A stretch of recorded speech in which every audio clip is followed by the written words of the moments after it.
Hi everyone. I am recovering from some health issues, so I apologize for both my appearance, my voice, the late submissions, and the replies.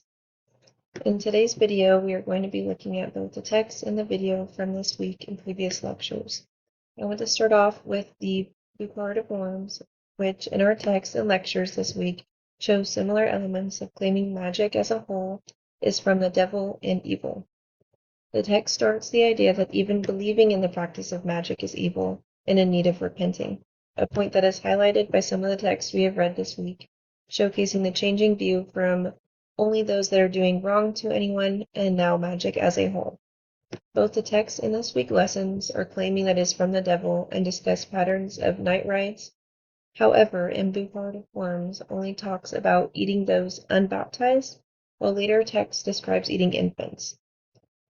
Both discuss how no harm is actually done to those that were eaten, um, either the person or infant or otherwise, waking up unharmed with no idea what was done to them. The part of Worms focuses more on children that passed away while being unbaptized and what was done to desecrate their bodies, while the text this week discusses more of a miraculous recovery from being eaten and no children staying deceased. Continuing on with some similarities between the text, in both the Wheel of Time and the discussions of magic we've had this week, we see an element of sexism leading the decisions being made. In Wheel of Time, it opens up with a statement that only women could truly handle the magic given to people, and that men were the reason the world broke. Opening the first episode with this distinction between men and women allows the watcher to understand the differences that are going to be set moving forward in the film on how men view magic versus women, and setting up the us versus them mentality that we see throughout the season. Framing the scene in the first few minutes of the show by explaining that magic broke the world and men specifically broke it allows for the element of correction that we see throughout with the White Cloaks hunting down witches. The fear based around magic as something that can break the world, and only women allow them to morally be able to hunt down and kill these women. Similarly, in the readings, we see the same morality being justified as an excuse to hunt down women.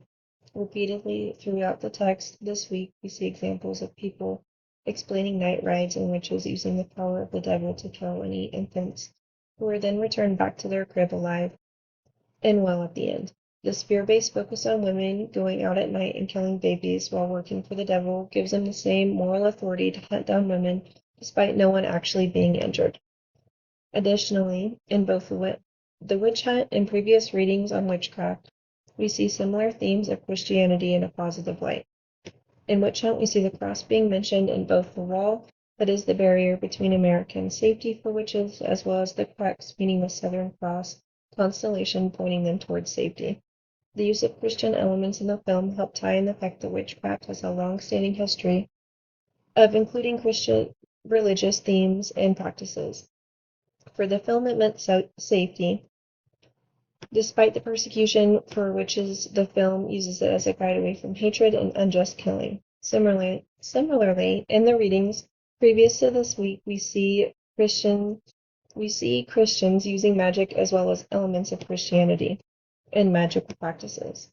When discussing talismans previously, we learned the square formula, Sator Arepo, was used as one of the most used talismans and served multiple purposes. It was used for childbirth and wearing on a person to win a favor. Both have safety elements involving the protection of the one wearing it. The use of this specific talisman for childbirth shows a Christian element being used in magic as a symbol of protection despite the later dealings of the church outlawing any magic-related items. Thank you.